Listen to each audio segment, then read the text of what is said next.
स्वागत है आपका निखरी हिंदी ट्यूटोरियल्स में। आज की कहानी का नाम है मेहनत का फल। एक गांव में टीका नाम का मजदूर रहता था।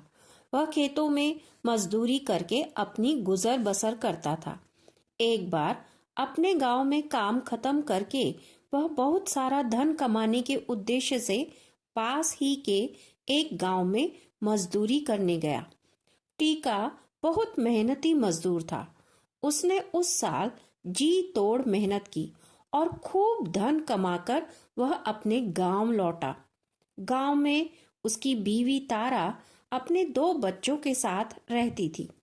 टीका जब इतना सारा धन लेकर गांव पहुंचा तो वह फूला नहीं समा रहा था।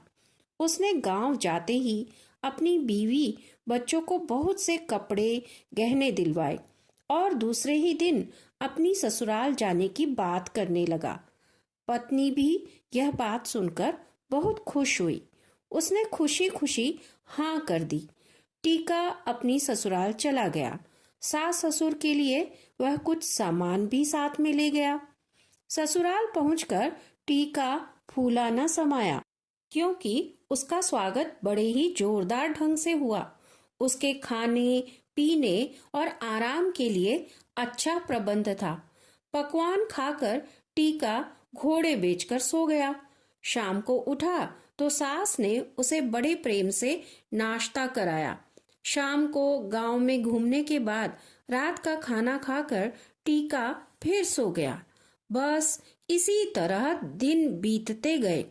टीका के जीवन से मेहनत का नाम ऐसे हवा हो गया जैसे गधे के सिर से सींग। बस खाना और सोना, यही उसके जीवन का काम बन गया। धीरे धीरे ससुराल के लोग भी उससे उकता गए। अब उसे अच्छा खाना मिलना बंद हो गया था, पर उसे फर्क नहीं पड़ा। उसे तो आराम करने की आदत पड़ गई थी। वह अपने घर और पत्नी बच्चों को भी भूल चुका था। एक दिन उसकी सास ने कहा कि अब तुम्हें मेरी बेटी और नातियों को एक बार देखकर आना चाहिए। सास की बात को वह हाँ हूँ करके टाल गया। एक बार गांव में लुटेरे आए। रात में सब सोए थे। टीका भी खर्राटे ले रहा था। तभी टीका के ससुर की नींद खुल गई। लुटेरों को देखकर वह चीखने लगे। सब लोग उठ गए। लुटेरों के सरदार ने कहा, तुम्हारे पास जो भी माल हो उसे निकालो। टीका के ससुर ने हाथ जोड़कर कहा, हमारे पास जो भी है वह सब हमारे ही काम आए, इतना ही है। उससे हमारा पेट भर जाए, इतना ही है, उससे ज्यादा भी नहीं। टीका के ससुर को उन लुटेरों का उसूल मालूम था कि वे पूछ पूछ कर अतिरिक्त सामान या धन ले जाते हैं। जो चीज काम की नहीं उसे ले जाना उनका उसूल है। लुटेरों ने कहा, चलो फिर बताओ तुम्हारे पास कौन सी चीज काम की नहीं है, उसे ही हम ले जाते हैं। टीका के ससुर बहुत देर तक सोचते रहे। फिर उन्होंने कहा, ये हमारे दामाद टीका किसी काम का नहीं है। बस ये खाता और सोता है, कुछ काम नहीं करता है। अपने घर में भी इसे कुछ काम नहीं है। हाँ, आप इसे ही ले जाओ।